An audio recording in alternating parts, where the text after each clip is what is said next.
ए बूढ़ा जक्सन सजाइला हमर देखियो कनी कते हंसी लागे छै बाप ए बूढ़ा आप ठीक छै आप ठीक छै आप ठीक छै ए बूढ़ा जक्सन सजाइला ए बूढ़ा जक्सन सजाइला फिर ना आई है जवानी ए बूढ़ा जक्सन सजाइला फिर ना आई है जवानी आई है जवानी फिर ना आई है जवानी आई है जवानी फिर ना आई है जवानी ए बूढ़ा जक्सन सजाइला ए बूढ़ा जक्सन सजाइला फिर ना आई है जवानी ए बूढ़ा जक्सन सजाइला फिर ना आई है जवानी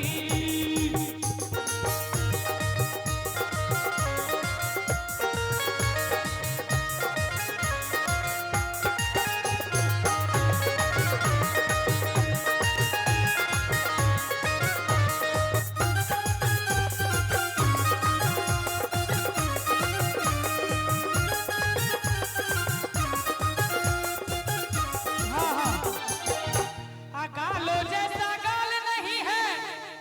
एस्नो पाउडर करता है आप पूछियो हिनका त आप ठीक छै ना हाय हाय अब किया ने नीक लगते हैं ई मैथिली गीत भ रहले सुनियो आनंद लिया मैथिली गीत के की पाछू में ठीक लग रहा है ना अरे गालो जैसा गाल नहीं है सुनो पाउडर करता है ए बूढ़ा मछिया कटाइला ए बूढ़ा मछिया कटाइला फिर ना आई है जवानी ए बूढ़ा मछिया कटाइला फिर ना आई है जवानी आई है जवानी फिर ना आई है जवानी